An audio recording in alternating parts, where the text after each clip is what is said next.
எல்லோருக்கும் வணக்கம். நீங்கள் எல்லோரும் நல்லா இருப்பீங்கன்னு நினைக்கிறேன். தமிழகத்தில் தேர்தலெலாம் முடிஞ்சு ஒரு சர்க்கார் ஒன்று புதுசாக வந்திருக்கு.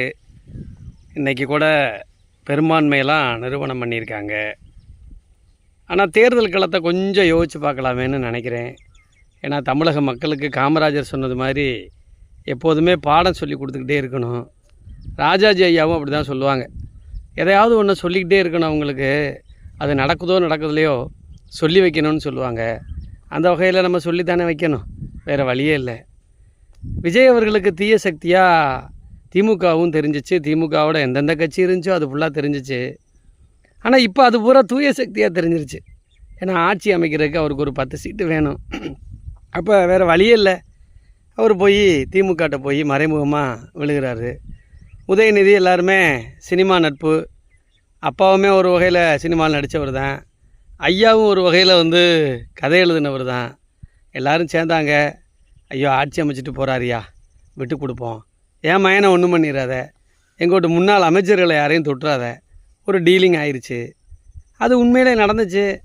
முதலமைச்சர் ஆனார். கம்யூனிஸ்ட்டு என்ன சொல்கிறாங்க, டிவிகேக்கு உறவு, திமுகவோடையும் உறவு, விசிகா டிவிக்கு ஆட்சி அமைக்க ஆதரவு, திமுகவோட உறவு, முஸ்லீம் லீக்கு திமுகவோட உறவு, டிவிக்கே ஆட்சி அமைச்சிக்கலாம். என்னையா இது?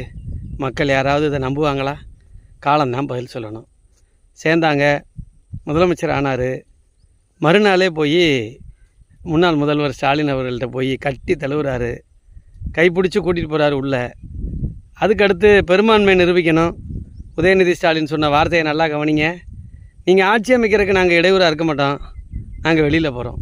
என்னையா இது? அதுக்கு பேர் ஆதரவுன்னு தானே அர்த்தம். அந்த வார்த்தைக்கு என்ன? திமுக ஆதரவோடு தான் டிவிக்கு ஆட்சி. ஆனால் டிவிக்கில் இருந்த ஆதவ அர்ஜுனாவும் புஷி ஆனந்தும் விஜயும் என்ன பேசினாங்க? தீய சக்தி திமுக. 41 பேரை அவங்க தான் எல்லாம் பண்ணி கரூரில் அப்படி உருவாக்கிட்டு, என்னைய ஸ்டாலின் அங்கிள் இப்படி பண்ணுறீங்க, என்ன வேணாலும் பண்ணுங்கள், அப்பாவி மக்களை எதுவும் பண்ணாதீங்க. மறக்க முடியுமா? அதெல்லாம் மறக்கவே முடியாது. ஆக அந்த வகையில் டிவிக்கே திமுகவுடைய பகிரங்க ஆதரவில் தான் ஆட்சி அமைச்சிருக்குங்கிறத இன்றைக்கி நம்ம பார்க்குறோம். இதை நம்முடைய தேமுதிக பொதுச் செயலாளர் அதை வெட்ட வெளிச்சமாகவே சொன்னாங்க. டிடிவி தினகரனும் மிக வெட்ட வெளிச்சமாக சொன்னார். குதிரை பேரம், அமமுக எம்எல்ஏ தூக்குனது, கையெழுத்து, இப்படி எல்லாம். ஆனால் உண்மையிலே மக்களே உண்மையாக சொல்லுங்கள், இந்த டிவிகேயை ஆரம்பத்திலிருந்து எதிர்த்தார், திமுகவை ஆரம்பத்திலிருந்து எதிர்த்தார் எடப்பாடியார்.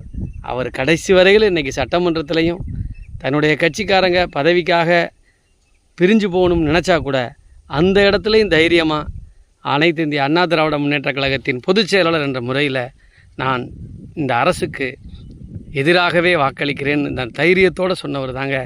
அவர் தாங்க உண்மையான ஒரு தமிழகத்தினுடைய புரட்சியாளர். நீங்கள் உண்மையாகவே விஜய் அவர்கள் 108 சீட்டு கொடுத்த மக்கள்கிட்ட என்ன சொல்லியிருக்கணும்? எனக்கு 108 தான் கொடுத்துருக்கீங்க, நான் முழுமையான ஆட்சி கொடுக்கணுன்னா எனக்கு இண்டிபெண்ட்டாக வேணும்.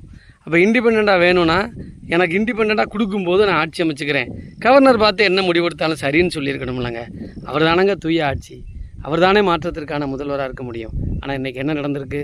நாங்கள் அவரை இப்போ குறை சொல்லலை, முதல்வர் ஆகிட்டார், நல்லது செய்யட்டும். ஆனால் யார் மக்கள் மத்தியில் இன்றைக்கி நிலைத்த தலைவர், தன்னுடைய கூட்டணியில் தேர்தலில் சொன்ன விஷயத்தை எப்படி கடைசி வரையில் அந்த கூட்டணி கணக்கை நிரூபித்து, யாருக்காக கூட்டணி அமைத்தோம், மக்களுக்காக அமைத்தோம், யாரை தீய சக்தி என்று சொன்னோம், யாருடைய ஆட்சி ஒழிய வேண்டும் என்று சொன்னோம், யாரை எதிர்த்து களத்தில் நின்னோமோ அவர்களை கடைசி வரையில் எதிர்த்த ஒரு உத்தம தலைவர்னால் புரட்சி தமிழர் எடப்பாடியார் தான். நீங்கள் பாருங்கள் அவர் முகத்தை, தைரியம். அவருக்கு இருக்கிற களம்தான் எதிர்காலத்தில் களம். நிச்சயமாக விரைவில் காலம் பதில் சொல்லும். நிச்சயமாக புரட்சி தமிழருடைய பெயர் எல்லா மக்கள் நெஞ்சிலும் இன்றைக்கு ஒலித்து கொண்டிருக்கிறது. யாரால் எதிர்த்து நின்னாங்களோ, யாரை தீய சக்தின்னு சொன்னாங்களோ அவங்க ஆதரவில் இருக்கக்கூடிய எம்எல்ஏக்களையும் வச்சுக்கிட்டு தான் இன்றைக்கி ஆட்சி அமைச்சிருக்கிறாரு. அதை விட இன்றைக்கு பகிரங்கம் உதயநிதி சொன்ன வார்த்தை மறக்கவே முடியாது. இந்த ஆட்சி அமைவதற்கும் இந்த ஆட்சி தொடர்வதற்கும் நாங்கள் இடையூறாக இருக்க மாட்டோம் என்று வெளியேறிவிட்டார்கள் என்று சொன்னால் அவர்கள் ஆதரவை தெளிவாக தந்திருக்கிறார்கள் என்று தானே அர்த்தம். அப்போ யாருங்க இந்த தேர்தல் களத்தில் தமிழகத்தில் உண்மையான அரசியல்வாதி யார்? புரட்சி தமிழர் எடப்பாடியார் தான் என்பதை இந்த நேரத்தில் சொல்லி, அவருக்கான ஒரு காலம் விரைவில் வரும். அதனை அம்மாவின் ஆன்மாவும் புரட்சி தலைவருடைய ஆன்மாவும் தமிழக மக்களுக்கு சொல்லும் என்பதை சொல்லி விடைபெறுகிறேன்.